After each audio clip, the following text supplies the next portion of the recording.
I want to welcome the Assistant Secretary.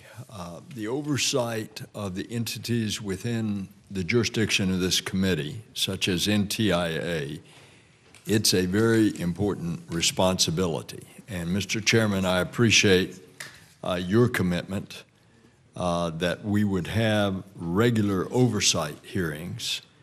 I think we're due for an oversight hearing that includes all sitting members of the FCC. The FCC chairman has initiated the most aggressive deregulatory, in this senator's opinion, anti-consumer agenda in the history of the FCC. And those actions demand the scrutiny of this committee. Mr. Redl, you are the principal advisor to the President on telecommunications and information policy. You speak with the voice of the administration on these issues, both domestically and internationally. And this committee will have a number of questions for you. First, we've been told for over a year that infrastructure was a key priority of this administration, and that broadband would be an essential component of the infrastructure plan. Most of us certainly support that.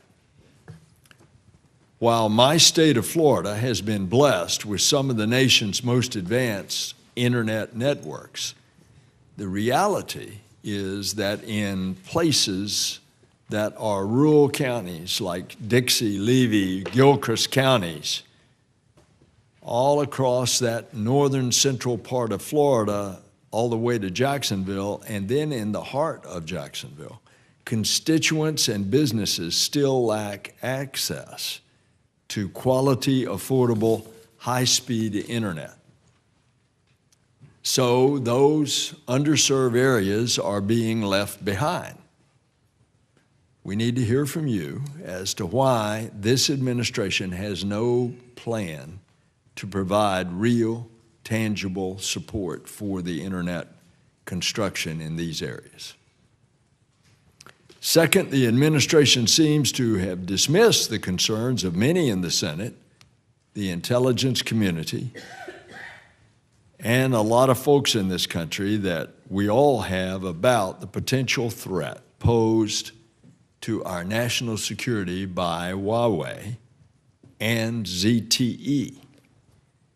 The administration simply needs to revert back to a ban on ZTE, and yet in April of this year, the Department of Commerce imposed sanctions on ZTE related to its sale of telecom equipment to Iran and North Korea and for misleading the U.S. government. Then in May, the president tweeted that he had instructed the Department of Commerce to find a way to keep ZTE in business, noting that if ZTE went out of business, it would result in, quote, too many jobs in China lost, end of quote. We want to hear from you about that. And we also want to hear about the administration's relationships with our international colleagues when they appear to be those relationships at a strained basis, to say the least. These relationships are essential to your work with our partners to preserve a free and open internet and harmonize spectrum and establish basic norms for international telecommunications regulation. In particular, decisions will be made next year's World Radio Communication Conference regarding the international framework for next generation wireless and satellite communications. And we want to hear that our government can be trusted to uphold our end of any bargains that you may reach in these international forums. And let me, by acknowledging the important work of the NTIA, it's performed important work under your leadership. I'm very pleased that the National 911 program that you operate jointly with the National Highway Transportation Safety Administration is finally moving forward on the next generation 911 grant program. Senator Klobuchar and I have introduced legislation to expand and enhance that grant program.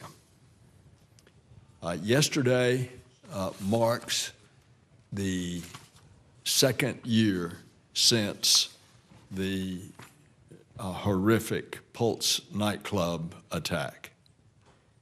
Had the federal government helped states and localities deploy next generation 911 sooner, the brave men and women who man the Orlando area call centers would have had access to more advanced tools to respond to the tragedy.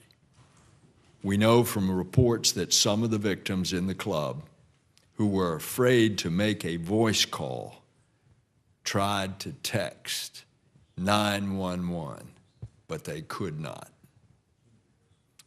It's an important national priority. Lives are on the line. Communities like Orlando have been besieged with massacres. I hope that you will continue to work cooperatively with us as we try to advance this proposal. Thank you.